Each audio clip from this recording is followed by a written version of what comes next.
Good afternoon, ladies and gentlemen. Welcome back to the second edition of the APAC Higher EdTech Innovation Conclave. We started in the morning with our inaugural session, where a host of senior government functionaries talked about, on the policy level, the direction, the education roadmap across the country in different states at the central level are happening. We had institutions like CBSE and AICT. So we had the AICT director, Colonel Venkat, and Dr. Biswajit Saha, the director of CBSE, also talking about the overall central educational roadmap which the institutions and education bodies are following. Now we start our first panel discussion of the day, and we have a very esoteric set of panelists who are part of this discussion. Um, Before I start the panel discussion, perhaps it would make sense to talk about some of the industry players who have supported us, and without whose support, organizing a conclave of this magnitude would not have been possible. So I would like to thank our technology partner Microsoft, our display partner Samsung, our digital transformation partner Avaya, gold partner Yash, credential partner True Scholar, and associate partner Intercell for supporting this conclave. Now it gives me immense pleasure to introduce Camera today for this session on building world-class digital campuses. We have with us Dr. Madhu Chitkara, Pro-Chancellor of Chitkara University. Welcome, Dr. Madhu. Uh, we have with us Professor Prabhat Ranjan, the Vice Chancellor of D.Y. Patil International University. Welcome, Professor Ranjan. Thank you. We Thank you. have, I'm having some problem with camera. we have with us Dr. Naveen Sheth, Vice Chancellor of Gujarat Technological University. Welcome, Dr. Sheth. We have with us Dr. Sudesh Kumar Soni, Vice Chancellor of RKDF University. Welcome, Dr. Soni. We have with us Dr. Sanjeev Sancheti, Provost of Marwadi University. Welcome, Dr. Sancheti. Thank you, Mr. Rajneesh. We have with us Laveen Hajela. He's a Deputy General Manager, Vertical Education Vertical Sales for Samsung India. Welcome, Laveen. Thank you. Honored and humbled to be part of this group. Thank you so much. And we have from far off Manila joining us Dan Angelo D. Guzman. He is the founder and CEO of CloudSwift, which is a Microsoft partner for education solutions. Welcome, Dan. Thank you, Rajneesh. What we would like to start with maybe the lady first. So, Dr. Madhu, my first question, and this question I would like to ask very briefly to all the panelists to somehow set the direction of the discussion. Um, what are when we are talking about this digital campuses, what are the key components of a digital campus which is likely to emerge tomorrow? So, what will be, according to you, the key components? And this I would like to ask to all the panelists, and very briefly, maybe a couple of minutes to each panelist. If you can tell, according to you, what are the key components of a digital campus? Starting with you, Dr. Madhu.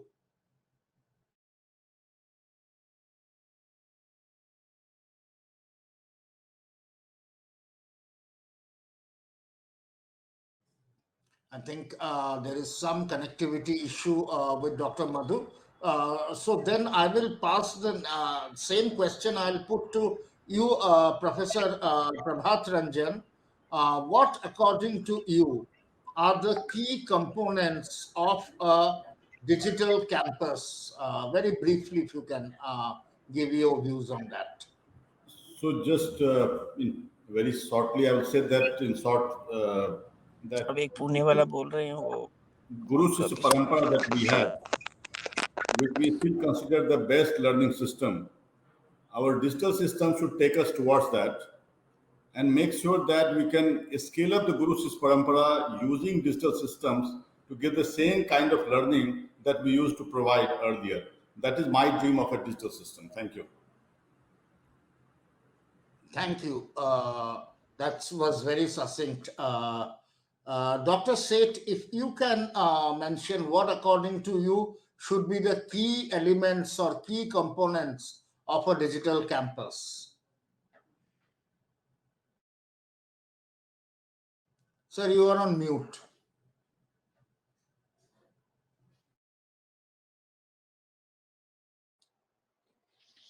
Yes, namaskar. So the key components we can classify it into three groups. One is the physical infrastructure, means which include the zero emission campus, a green building, and let's say, and as far as the digital infrastructure is concerned, there may be a open educational resources, the learning management system, the virtual lab. As far as the academic infrastructure, there is a pedagogic for quality content and development, seamless delivery to the masses at large, and transparent evaluation. So I think that is the key components for the digital campus. Okay, sir. Thank you. Next, I'll come to you, Dr. Sohani. Your views on what should constitute a digital campus, what should be the key elements? When we say digital campus, so it is a kind of scene coming into our vision, is that in a room, if a professor is sitting, he is accessible to every person throughout the world rather. And to do that, what is the requirement like? No? As people have been talking that what are the components requirement. So wherever you are passing the knowledge from and wherever the knowledge is received at, both the points are going to be the part of the complete component, means the digital campus. Because digital campus, you are wanting to provide education of the campus. That is one basic requirement of the digital campus. And to do that, the requirements of the right gadgets and the right bandwidth at the university level, at the student level. They should have enough data available, enough bandwidth available, and then they should have the right gadgets available with them. And that's what is the main challenge in front of our country. If you look at the scenario of the developed countries in Europe and USA, things are comparatively much easier to adopt and go for the digital campus. But in our country, where more than 85% students, they do not have these kind of availability.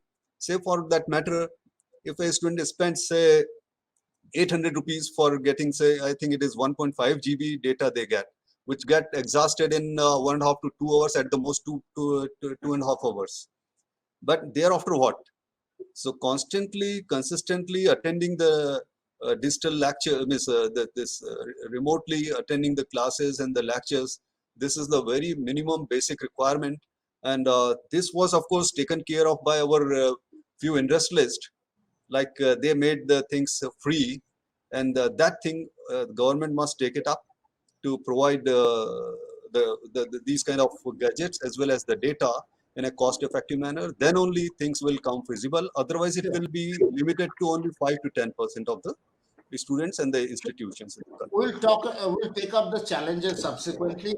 Very correctly, you mentioned about the gadgets and devices that are required. Dr. Sancheti, I'd come to you next. What are your views of a digital campus?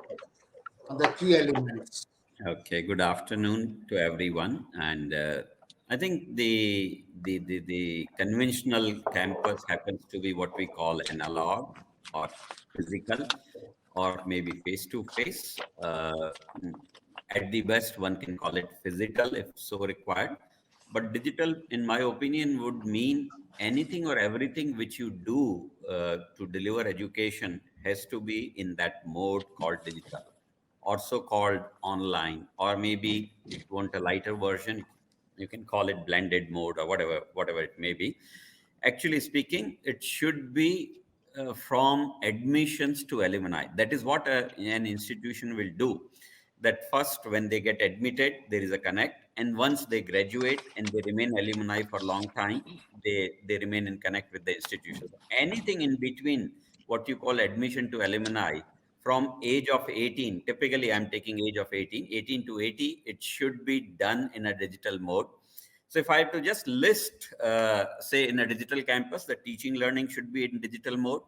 The lab should be in digital, means virtual lab or online labs. All financial transactions should be digital. That would be part of digital campus. So would be all the projects and activities, maybe specialized trainings, which we tend to give to our students, maybe all the examinations, also the internships sometimes, though they may happen outside the campus, but they may also be digital. And of course, the placements, and finally, the alumni connect. All these are the core activities of a campus, and all that should happen in a digital form. And that is what I would call digital campus. Thank you. Thanks, Dr. Sanchit. You have very succinctly put it. Before I come to our industry representation here, I'll go back to you, Dr. Madhu. There was some internet Yes, connectivity problem earlier. yes.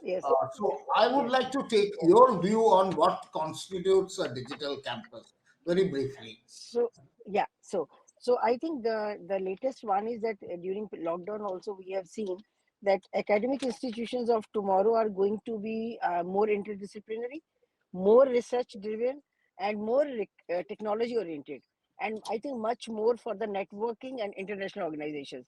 So I think accordingly we should give the emphasis more on required maybe building campuses where we should give the facilities for the learning spaces, and that learning spaces can have a digital classrooms, then we can have a proper connectivity in this. So I will give you one example that in our campus we have made during this lockdown a studio 401, and which is very remarkable facilities are given, so that everybody and anybody can use that. The people who are coming physically to the campuses, they can have orientation programs, they can have webinars. So I think this is the need of the hour, to give those type of facilities in the campus if we want to make it purely digital campus. Thank you. Lavin, I'll come next to you. We have heard all the academicians and talking about their views on what should constitute a digital campus. Now, from a technology solution provider perspective, very briefly, what according to you should be the key elements in a digital campus? Lavin. Thanks, Rajneesh.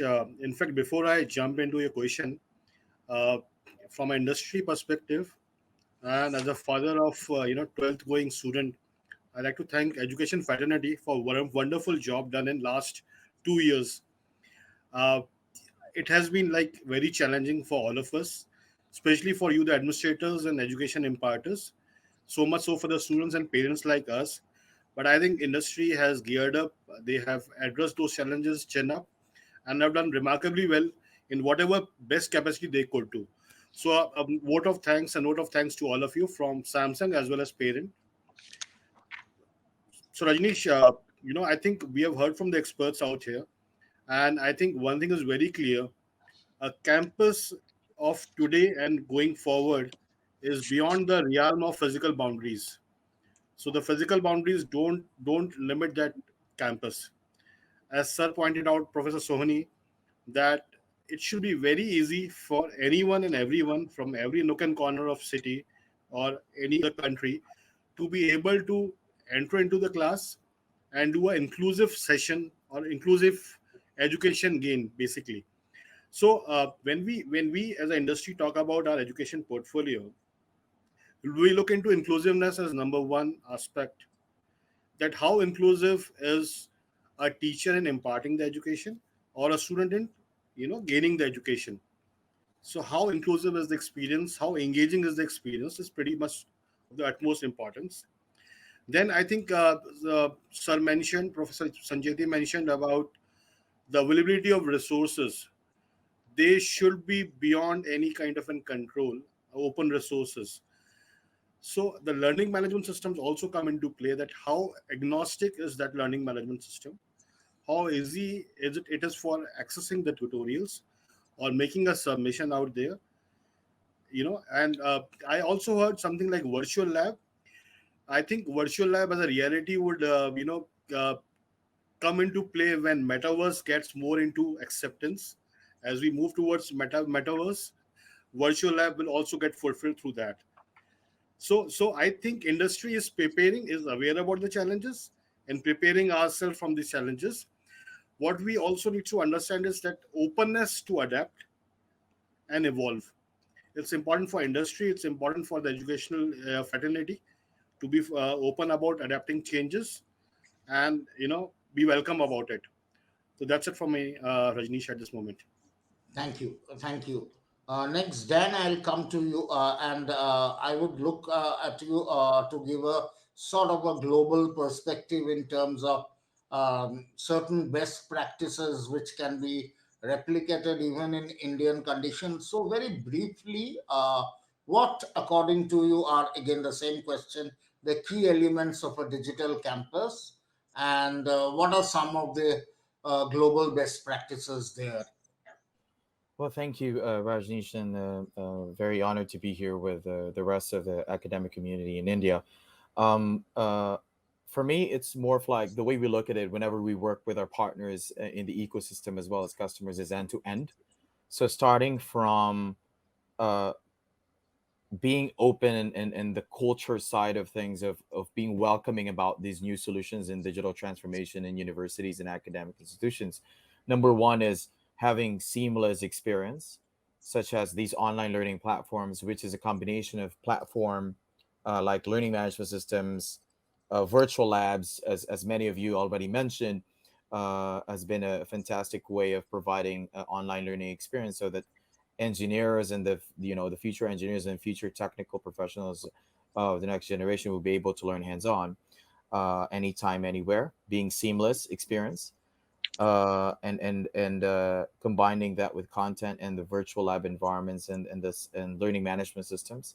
Secondly would be things or ideas like modern recruitment strategies, the way how universities and institutions can recruit students when it comes to just like what you have mentioned as well, from Samsung India, metaverse, virtual tours, right? Would be very interesting to have a digital campus when it comes to modern recruitment strategies like that.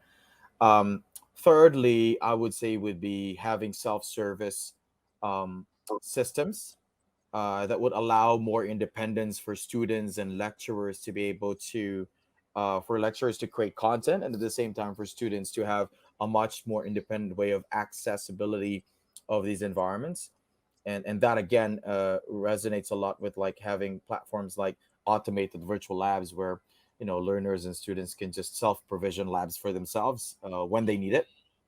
um, and then lastly, I think is more of like having having all these platforms all together as an end-to-end solution where users and students doesn't have to go to multiple systems, so that if there is that kind of single end-to-end environment where everything is integrated, from being recruited as a student and taking in online classes, or even blended learning modalities in classes, accessing virtual labs for hands-on learning, paying for tuition, paying for projects, all the way down to providing career opportunities as well for the students as an end-to-end approach. So best practices all over the world. I would say, since we've been very fortunate enough to actually work with the Asia Pacific market, India, Europe, and Americas as well, to provide our solutions. So what we've learned so far is that culture in every education institution is very critical, is very important. So having that openness for innovation, and both ways, actually, openness for innovation for the education institution, and openness for empathy and respect of certain existing processes by the vendors and solution providers, partners like us. Both of that combining a mutual understanding between a vendor, a partner, viewed as a partner, and academic institution, combine those two, empathy and then openness for innovation, would really lead to a very global standard digital transformation across education. Thank you. Okay, thank you. So now we have heard everyone, and we have um, sort of built a consensus around some of the key requirements of a digital campus. And now let's talk it. We have heard from the last two panelists about the technological side, and we'll come back to the technology side later. Uh, but there are certain, when we are talking about digital campuses, there are certain cultural issues, administrative requirements, and things which need to be synchronized in a way so that a conducive environment for a digital campus emerges. So I will start with you, Professor Prabhat Ranjan. My question is, we are talking about digital campus, and digital campus would have a newer collaboration model between the faculties and the students. So what sort of changes in the current academic curriculum are required? And I am talking about the fundamental, the learning delivery mode changes which are needed so that this digital collaboration between faculties and students works smoothly in the digital campus. Professor Right. Ranjan. Thank you. So actually, many of the changes we are seeing today, which has been forced on us because of the pandemic, have been going on for last several decades.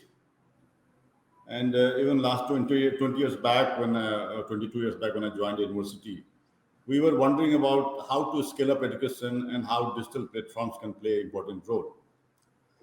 In this particular case, what we have noticed is that technology is starting to play a very important role. The teachers themselves many times are not very comfortable. Depends on teacher to teacher as well. And the same with the students. So actually, we have to, just like we talk about literacy, digital literacy has become very important for both teachers and students.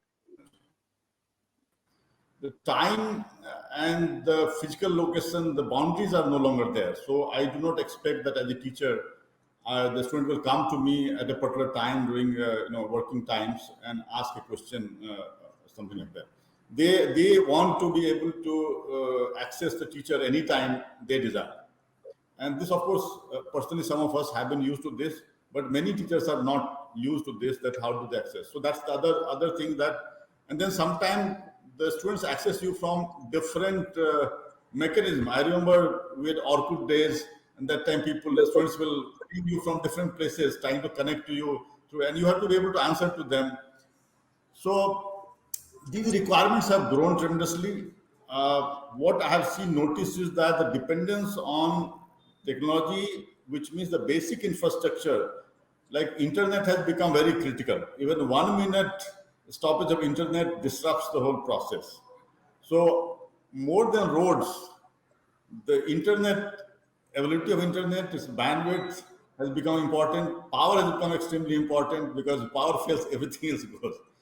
So each of these also become very important. But more, I would like to emphasize is that the digital literacy of students and faculty members has become extremely important. The time boundaries have gone away, physical boundaries have gone away, and we have to respect all of that. And I think I'll stop at this. Thank you. Thank you. Meantime, let me welcome Commander Dr. Bhushan Devan, Vice Thank you very Chancellor of much. Sridhar University, has joined the discussion. Welcome, Commander Devan. Thank you very And much, Mr. Day. just for your mention, we have one round where all the panelists talked about what would be the key elements of a digital campus. And next, we heard Professor Ranjan talking about the how the digital literacy, for both the student as well as the faculty perspective, need to be improved in a digital campus. So I'll put the question to you now, Commander Diwan. The question is, we are talking about digital campus, while obviously a robust technology infrastructure is critical, but beyond the technology infrastructure, from an academic and a cultural perspective, one challenge is these students and faculties. So, how are you looking at addressing, um, enhancing or increasing the digital literacy awareness among both the student fraternity as well as the faculties, so that they collaborate seamlessly in a digital campus? Yeah, as I heard Professor Ranjan speaking, and I think as perhaps I guess earlier esteemed speakers would have also touched upon it, courtesy COVID, we all have been forced into this melting pot, boiling pot, which is digital enabled ecosystem. The point is the challenge that I am facing, and I think other esteemed co-panelists must be facing. I think the bad hardware issues are not so severe, though in my case, where I'm located in Pilani, Junjunu district, I'm a lot of village-based or Mofussil town-based students. The challenge is that the change in the mindset, change in the culture, as you rightly mentioned, Mr. Day, Rajneesh Day, and that is very important. And for that, I feel even before that, before the delivery part comes, what I'm going to deliver, what is my deliverable during my during my learning session or the class. I think we have to come out with very appropriate lesson plans. You see, giving running through slides and just giving a lot of data, unless there are it has to be much more participative.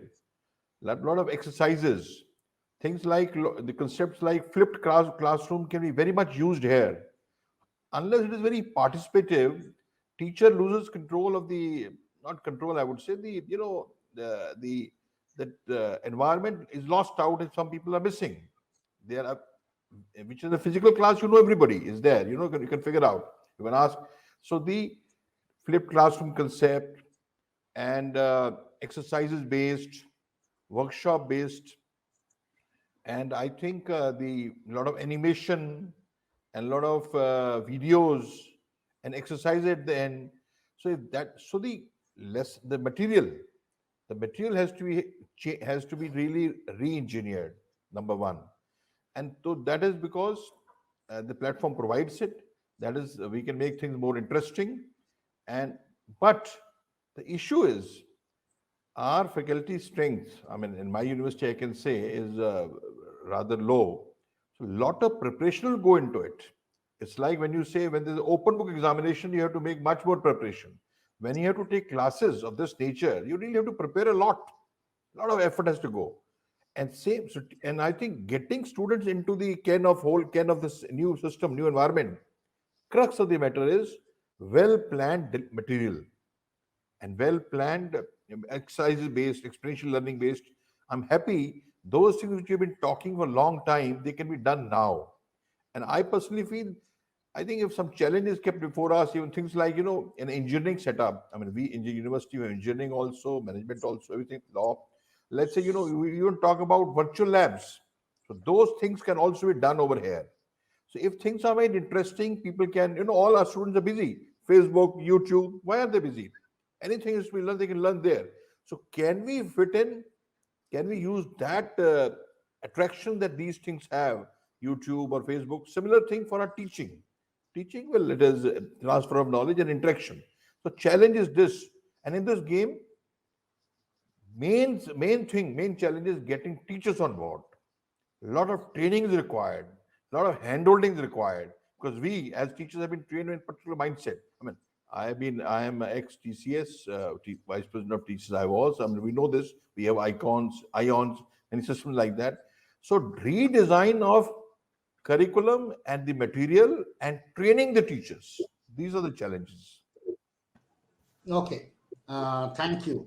You touched upon two important points, and as I go to Dr. Seth next, you mentioned about experiential learning, and when we are talking about a virtual campus of tomorrow, experiential learning is an important aspect, and you mentioned about open book examination. So the assessment methods will also undergo a fundamental shift, a more a competency based assessment from the rote based learning kind of assessment we are familiar with till now.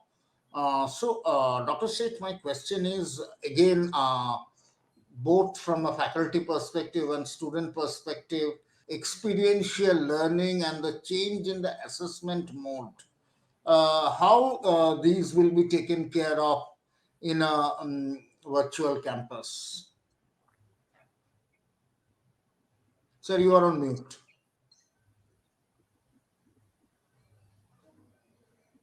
Sir, you are on mute.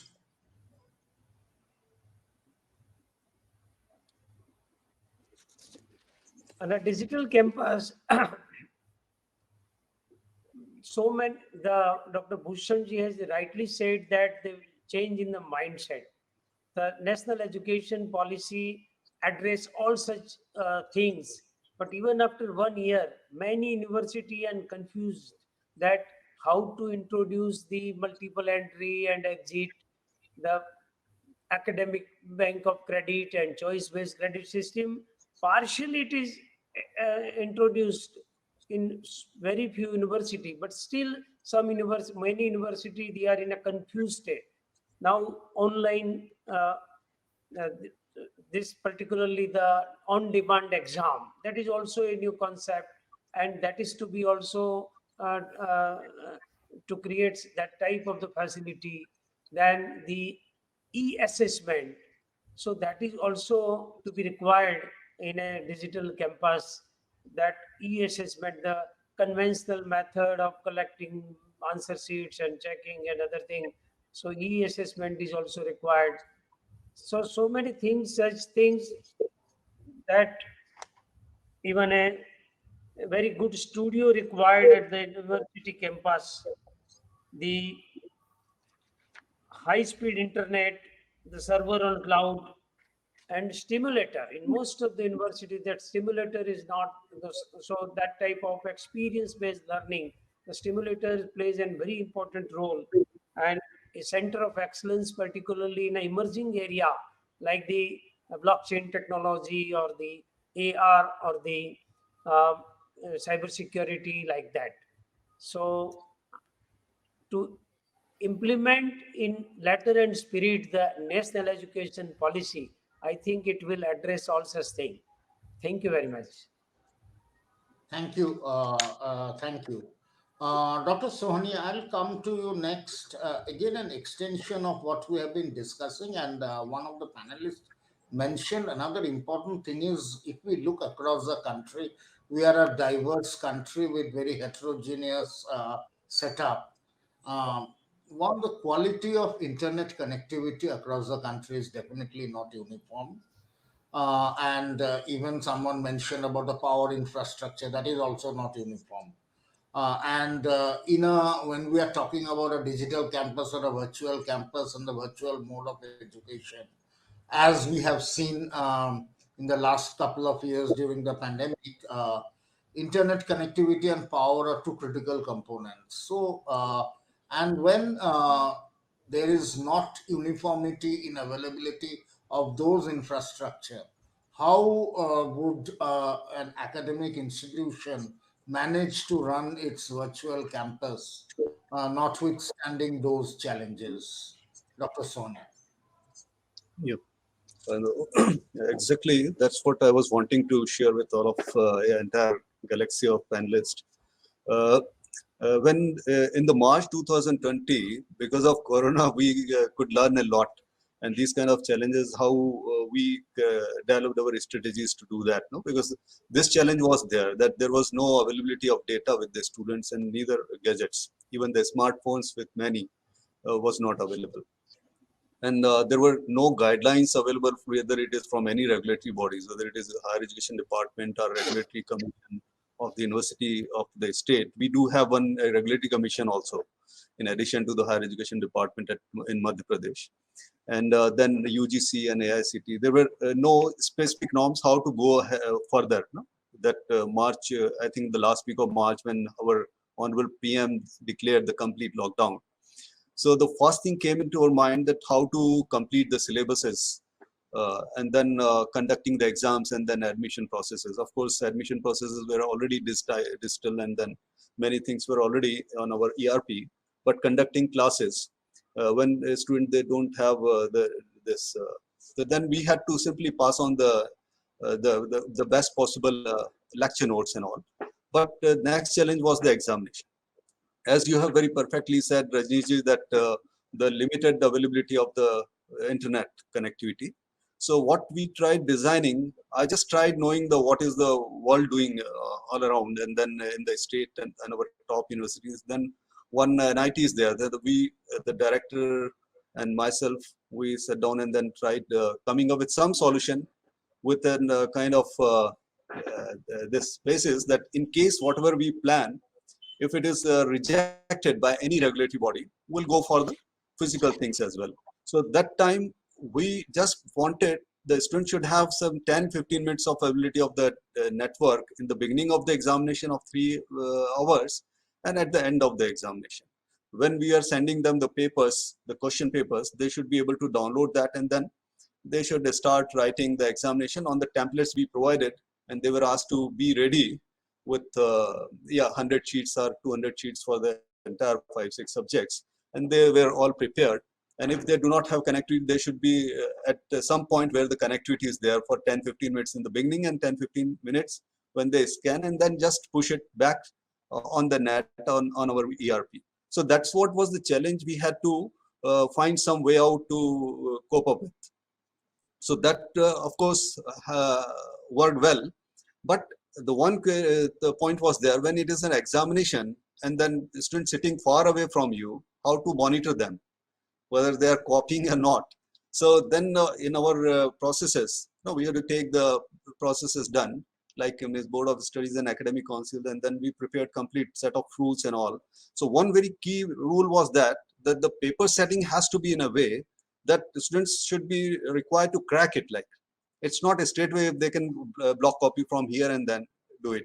So that kind of questionnaire, we developed a pattern, and our faculty members also worked hard, because setting a paper is again not an easy thing to do when you want some kind of the puzzle to be solved by the students. Arts and various streams, it is more difficult. We offer about 79 programs in the university, and PhD in 20 streams. So it's almost everything we offer here, including medical, engineering, law, architecture, and there are whole range of programs we have been offering. So many programs, it was feasible for the teachers to set that kind of papers, but for remaining, it was a kind of yes, we just depended on them, that yes, they will be doing that. So that's what the way we adopted. With the minimum availability of the data, we could yes, cope up with the situations, and our model was followed by rest of all as well. So that's what I wanted to share. And one aspect, I think many speakers have been talking about, that the second point, as you were wanting some comments on the academic curricula and how to revise it and what can be done, like, no? What I think that there has to be a kind of two modes of universities, because experiential learning cannot be substituted, but whatever we do online, sitting distant apart, there has to be hands-on and experiential learning. Because the student must get into the laboratories and do some kind of actual work, then only things can gets confirmed. So that way, if we have some universities of laboratories, university or specialized universities, those will have some collaboration with the industry or their own self. They can develop only laboratories, and then conceptual details can be done through the digital mode of universities.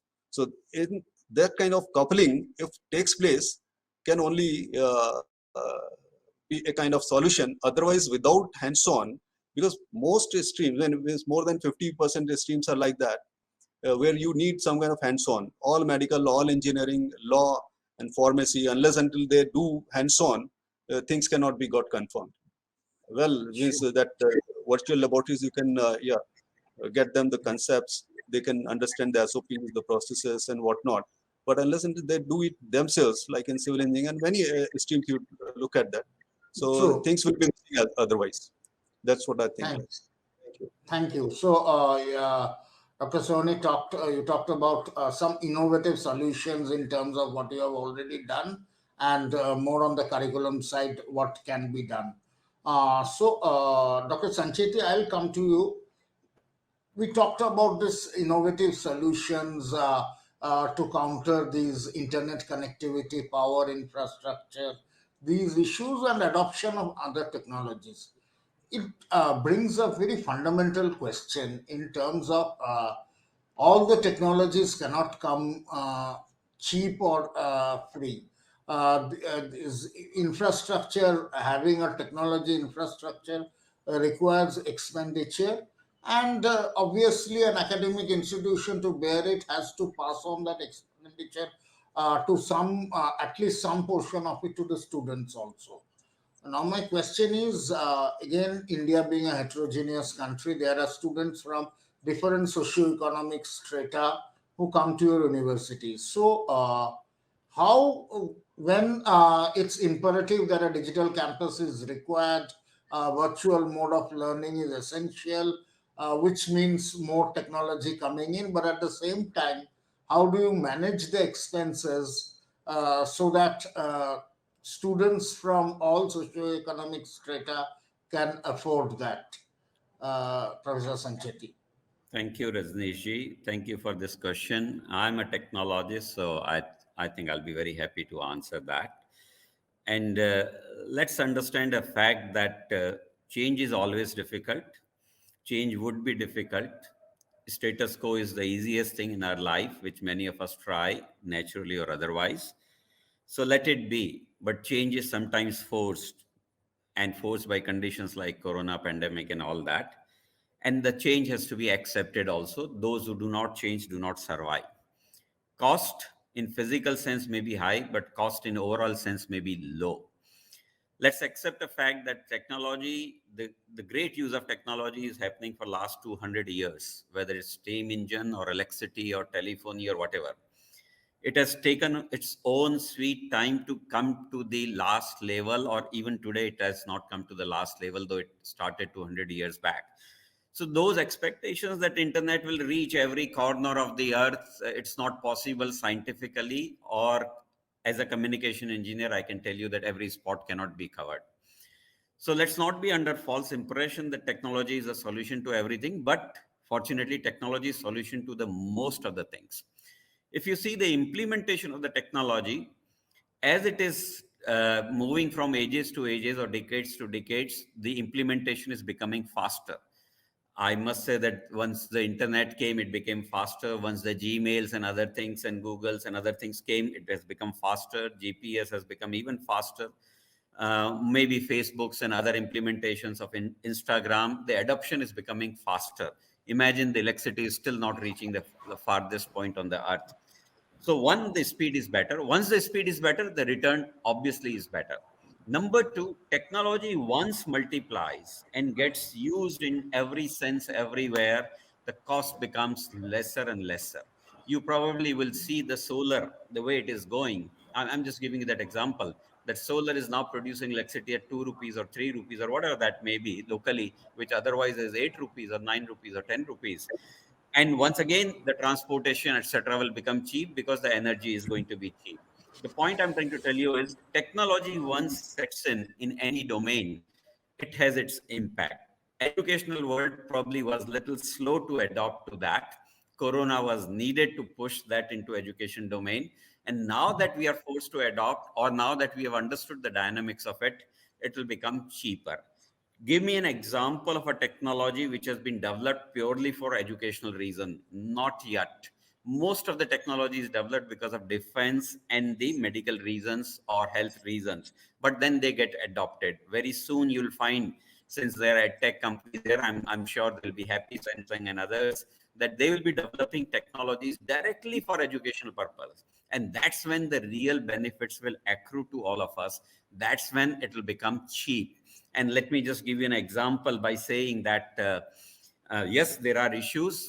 Why not? Issues of electricity, water, air, everything is there. Fundamental things are there. Internet will also remain. But if you go through the reports of the various bodies which controls the internet or various agencies, and I'm sure some of the technocrats here would support me for that, that the internet cost in terms of whatever you can say, quantum of services offered, or the bandwidth offered, is one of the cheapest in the world today. It's a different matter that we have never bothered about reliability and quality in India on any count, whether it is health or transportation. So is the case with the internet, that whatever we do probably sometimes substandard or second standard, not the best standard. That is the reason which is a pitfall right now. But slowly quality issues are coming in, and those are also improving. So that's my response to the technology and technologists. I'll just make a point or two on examination point, which you said. I'm a strong advocate of examinations being changed. I will say till now it has been secret and closed book. Obviously, it will happen open book, which many of you have said. But I will say, we ask people, did you sit in the examination? You don't have to sit in the examination. You can stand and give the examination. You ask people that, did you write the examination? You don't have to write the examination. You can speak in the examination and still give the examination. You never know that how you got 60 or 70 marks out of 100 in examination, because in most cases students are not able to see their answer scripts, and the loop of feedback or understanding of what has happened in the examination is not known. I'm happy that I'm first revision, but I don't know which part of the subject I knew best and which I didn't know. I think technology will allow that to happen, that every time throughout my rest of my life, I can see my any examination and their copies by just click of a button. And we do it in Marwada University right now, that you can see any examinations while you're studying with us, so that your understanding and implementation and all the feedback aspects get completed. So there are various things which technology today can bring to you. Answers are endless. We have to explore with a purpose and positive mindset, that technology, like it has done in our lives, whether it's transportation or communication or food or agriculture, it's going to happen in the education space also. Thank you. Thank you, and very interesting point on this interactive feedback system for assessment that you mentioned. Uh, it provides material for thought. Lavin, I'll come to you next, and my question to you have two parts. One, the straightforward part, I would like as a technology solution provider, and specifically from a Samsung perspective, when a digital or a virtual mode of learning would need a lot of collaboration solutions, and how can display technologies, and since Samsung has expertise in display technologies, how can display technologies help in those collaboration solutions? But the second part is more fundamental. What I would like to understand is, you heard about making technology cheaper or more affordable, so that it's uniformly accessible for students from all socioeconomic strata. And we also know, and we have heard about innovative solutions to counter the fact that the quality of technology infrastructure is not uniform across the country. How, as a technology solution provider, would you like to respond to that? Lavin. Great. So Rajneesh, thank you for putting me in a spot. So I'll take question number two first. I think it's a very fundamental question, Rajneesh, and it leads to a cycle of how merit-driven society are we trying to create out here. Okay, and the meritocracy of society comes from what education the children at all levels of formative years get, right? And if you recollect, I said that I'm a father of a son who will be appearing for his 12th boards. So I have quite a few experience of, seen journey of my son over last 12 years plus years of formal schooling. Now, we say that India has a demographic advantage. We are at a very favorable demographic curve, and we have to make kind of maximum out of that. So on other side, we also find industry saying that we have lack of enough skilled people out here. Okay, so or let's say a graduate is not employable for the kind of a qualitative work that we are looking to do in India. So that's second part of it. So merit driven education, the skill set requirement, and the technology service providers like Samsung. So a couple of years back, we mandated a certain portion of CSR which every enterprise should be doing in, and I guess that can fill in some part of the space out here. Enterprise is looking for quality people, the quality people which are produced by the education system of the country.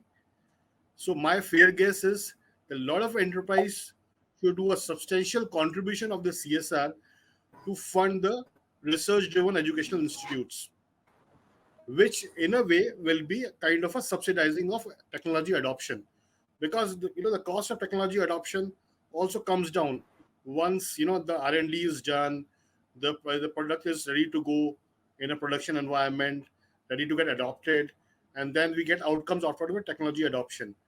So my simple ask is that most of the technology service providers or enterprises should be making a fair share of their CSR contribution towards enabling our higher education or even primary education. Samsung on its bits does do that. I'm pretty proud to say that we have, a couple of years back, done an initiative of enabling Navodaya schools with our digital flipboard solution, which is interactive flipboard, which is kind of a must for every educational institutes. So more and more enterprises should be doing that. But I was pretty excited to know about the examination assessment part of discussion going on in this panel out here. And it again brings me to the question of what kind of meritocratic environment are we trying to build. I think we should look at assessment from that level. Is the pupil understanding the concept and is in a position to employ that concept going forward in whatever work they do? So assessment should be something on that part, rather than like what we have done, mugging up, probably writing some keywords out there in the question paper and try to score maximum marks out of it. So again, I think if we can kind of reevaluate our assessment along with the education impartation, it would make a lot of sense. So pretty excited to know that our esteemed panelists are already working on that. And on the first part, Rajneesh, I think I'm not here as an endorser of the business I do. So I'll try to keep it separately in my one-to-one engagements with a panelist or their teams in the time to come. So Sure. excuse me. Sure, understand that. Dan, now I'll come to again specific technology. We have heard a lot about the virtual labs. Most of the academicians here talked about the necessity and gradual emergence of virtual labs. So, from a technology solution provider, what are the issues in providing these cloud-based virtual labs for these academic institutions, and what are the challenges there in deploying them, Dan? Well, thank you, Rajneesh, with that question. Great question. So first, the pain points and the problems that the virtual labs technology addresses in the education sector are I would say, divided into three key components. One is access to heavy graphics specifications, or like like hardware, high specific, very expensive hardware, and we can't guarantee that all of the students, most especially in emerging countries or even countries like India, um, all of the students would have the capacity and the capability to buy these type of hardware that will require these type of heavy graphics applications or GPU based devices that are extremely expensive. And with the global microchip or chipset shortage, the entire education sector is also being affected to that, and the prices of these hardware devices are going higher and higher. So secondly is, of course, the costs, right? With the maintenance and the management and the manual setups and all of these intervention within the internal IT teams of education institutions and universities would really provide much higher expenses and cost structure for universities and institutions to maintain these physical or on-premise infrastructure, right? With these lab facilities. And then thirdly would be the issue on productivity, both on the teachers and the students' perspective, where uh, having virtual labs technology would definitely increase productivity for educational institutions, internal ID teams, teachers, and students as well. They don't have to go to these physical lab facilities. They can access the virtual labs technology anytime, anywhere. And having the virtual lab technology as a solution that hopes to solve those pain points through number one, access to hardware or expensive hardware. So with the use of a cloud-based virtual lab environment where all the tools and applications that they need to access to perform these lab environments to learn hands-on, so that all of these learnings are not just going to be limited to theoretical. It will be more practical skill sets, practice-based learning from engineering, design, architecture, computer science, IT, even business, analytics, AI. So all of these other 21st century learning modules, and instead of the students or institutions to actually purchase these very expensive hardware, with very very cheap and cost efficient devices, with the use of virtual labs technology, most of the education institutions find it a best solution for them to avoid very expensive hardware costs, and for the students to have much more accessibility and scalability at usage. Secondly, would be on the problem of the with the problem of cost savings as a whole with the infrastructure, around like how much education institutions actually spend a lot of time in maintaining these physical environments. Then with the use of the virtual labs technology, that that part of the IT teams of university institutions would have to manually set these all up. They would be able to get rid or avoid that kind of intervention. With little to zero intervention with the use of this technology, the lecturers and the internal IT teams won't have to do this by themselves, and everything is going to be much more seamless and automated, and much more. Um, and then thirdly, I mentioned about uh, the the productivity savings for the students. Of course, they don't have to commute, or they don't have to rely on sharing hardware on campus, whatever is available. Having a virtual labs technology would allow them to have a dedicated lab that they can play around with, that is available to them anytime, anywhere across all lab subjects. Same for lecturers and administrators, that allows them to be more creative as well in terms of customizing these lab environments for educational purposes and hands-on learning components of the classes. So thank you. That's all for me, Rajneesh. Thank you. Thank you. And before we finish, I would go to each of the panelists and very briefly, strictly 1 minute to each. What would be your, if we look forward for the next 4 to 5 quarters, maybe next 12 to 18 months, what changes in the campus and now post-pandemic, we are coming back to the physical mode, so a likely blended hybrid kind of learning model would emerge. So, what changes in the campuses are you likely to see over the next 12 to 18 months? I'll start with you, Professor Sancheti.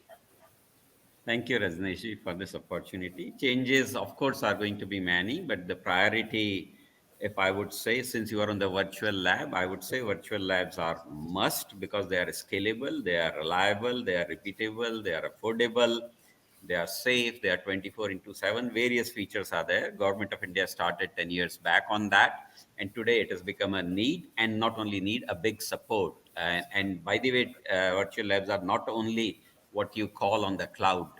Virtual labs are the real labs. You only need internet access to control an equipment through an interface which every high-end equipment would have. And if my institution was ordinary and I could not perform good experiments, possibly because my institution could not buy costly equipment, I can do it in any other institution remotely because it's available 24 into 7.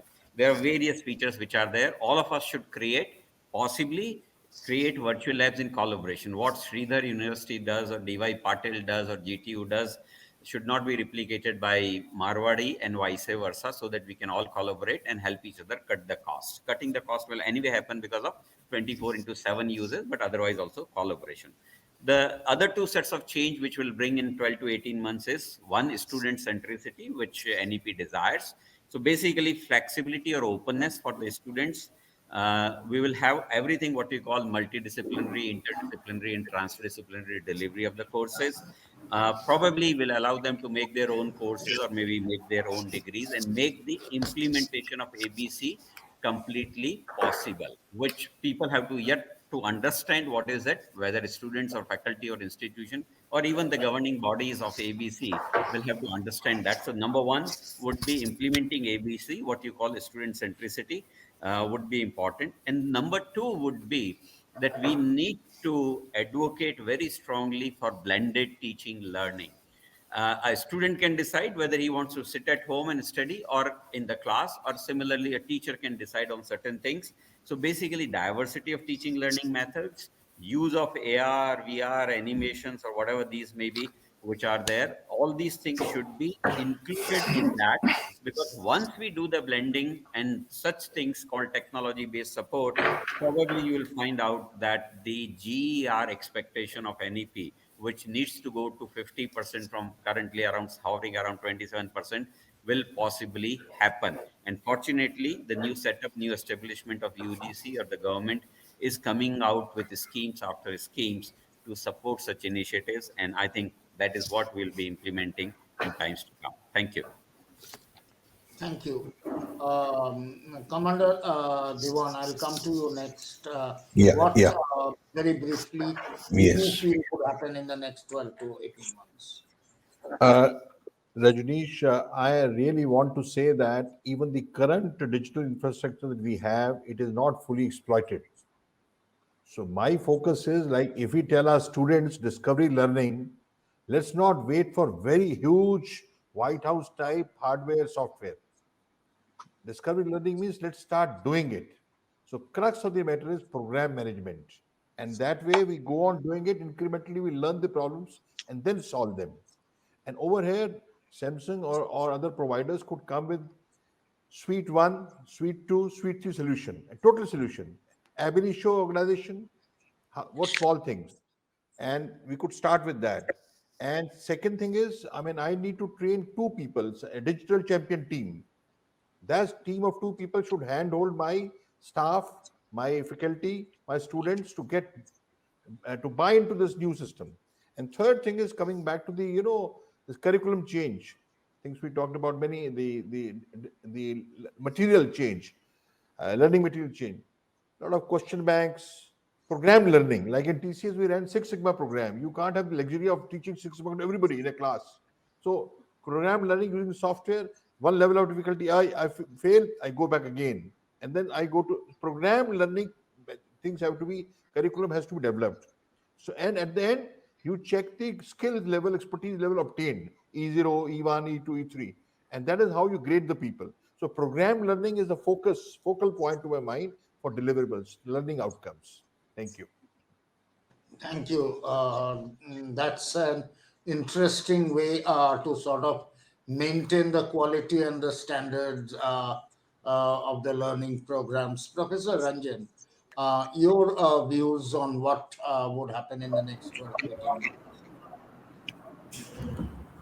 First of all, my apologies. I'm having problem with connectivity. This is something that we have been facing all the time, in spite of all the backups. But two things I dream of. Okay. One, I had started even before the pandemic hit. That was when we were talking virtual lab. What I had done something was called lab in the bag. That means I was taking the lab to the home. Actually, you actually experience the same thing. It's not a virtual lab. It's actually doing the experiment, just like we work on software sites easily in home. I created that. This was before pandemic actually, which worked very well during the pandemic. Of course, there's some supply chain issues were there. But the second thing that I'm looking forward to and I'm working towards that is having a holographic guru with every student. That means you are in your home, there is a holographic guru sitting with you, guiding you, teaching you, assessing you. That is what I'm working on. That is what my dream is. Thank you. This holographic guru concept is really an innovative idea, and if scaled up, can really turn out to be revolutionary. Dr. Seth, your views I would like to have over the next 12 to 18 months. Dr. Seth, I think he has some connectivity issue. So I'll come to you, Dr. Sohani. Your views on what would that likely to happen in the next 12 to 18 months? Yes. Yeah, certainly, because the scenario in future is going to be a kind of blended mode. It's not purely, I mean, what I could foresee and vision is going to be a mix of both. No? It cannot be purely digital universities because of, we know the unless until experiential learning is not there, interaction is not there, and then hands-on is not there, education is not complete in most of the streams. And therefore, what we are proposing to do during this year is we are trying to find out and then separating the programs and the courses which are having a need of this practical laboratories in the university or in the industry, and what are all the programs or the subjects or in every program, that what are all the subjects which can be supported by the virtual laboratories. And then we are number two, we shall be finding these provisions of these virtual laboratory wherever from we can get those facilities or the softwares or the trainers or the entire infrastructural requirement that virtual laboratories, we would be wanting to acquire that for those subjects which are going to be listed out well is concluded by the board of studies of every program. For every such subject, they will be screening it out. And then if at all there is any kind of awareness needs to be developed amongst the students, we are going to conduct some kind of awareness programs that these are all the subjects you need to be doing this way and they need to be doing this way, unless until you will be left out half the way as far as your education for a particular stream is concerned. Thank you. Thank you. Dr. Seth, your vision or views on what would likely to happen in the next 12 to 18 months?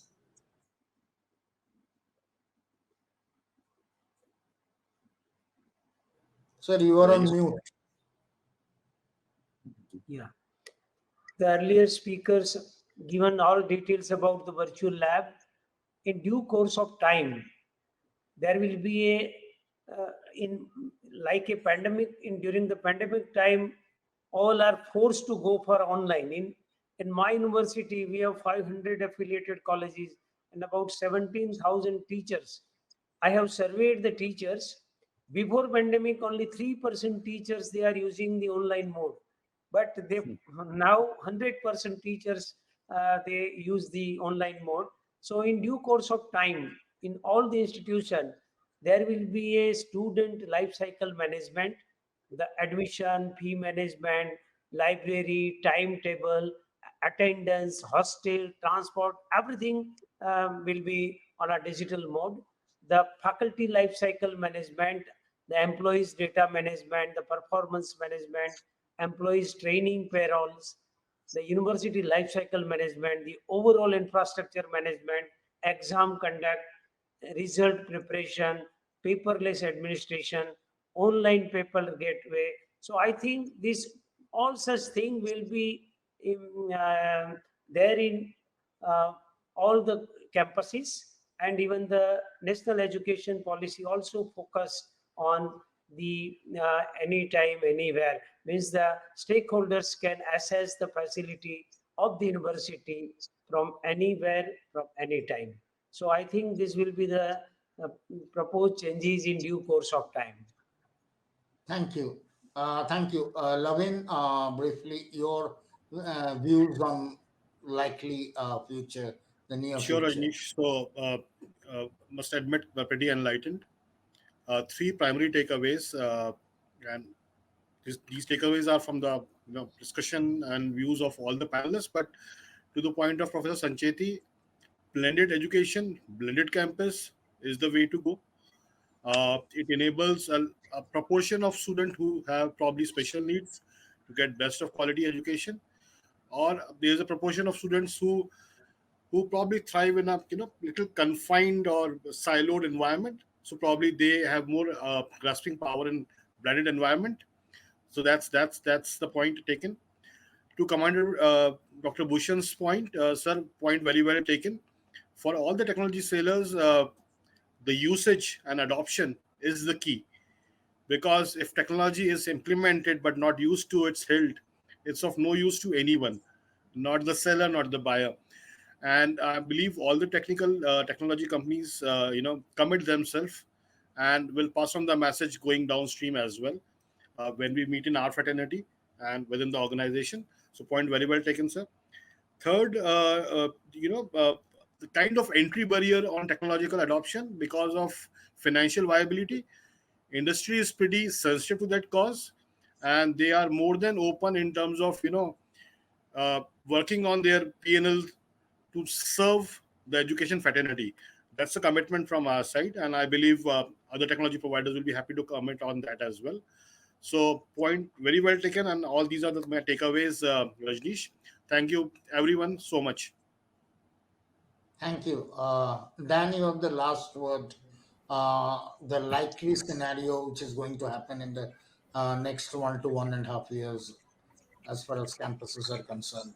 Dan. Well, thank you, Rajneesh. And first of all, I think our esteemed panel here have been fantastic today, and congratulations for this such a wonderful panel session. I must agree as well with Professor Sanchetti earlier, where he said that the type of virtual labs technologies are not just particularly on those type of environments that are usual, like software tools and applications in the cloud, but also like actual you know labs can be virtualized, or can be in a virtualized reality environment where instead of going to apparatus facilities for engineering, like mechanical engineering, civil engineering, like imagining surveying and working on some laser systems and stuff like that, and how would you do that not on premise but actually virtual. So opportunities like that, combining with the computer science and IT type of labs.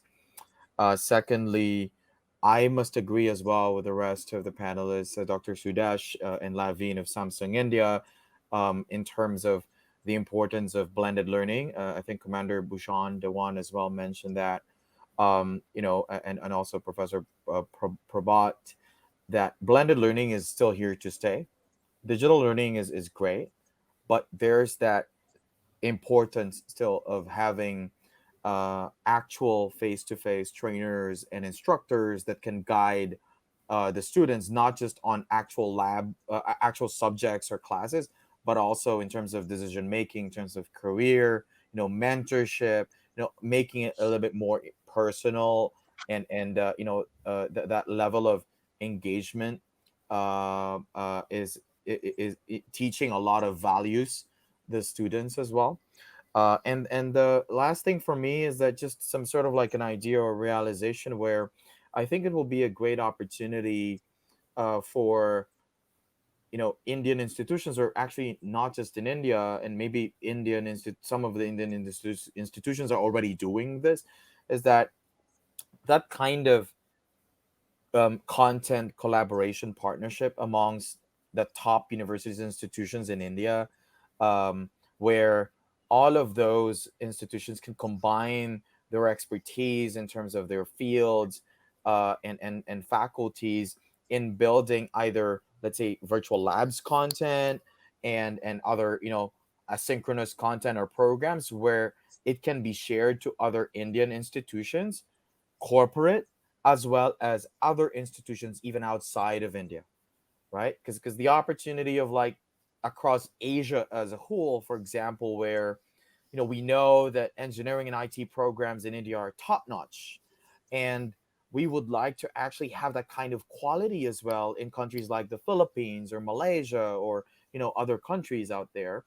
I think that's one of the most interesting concepts and ideas that that could be a possibility. Not just about talking about technology integrations or software or ed tech, but the collaboration that can happen between institutions, education institutions amongst countries in Asia.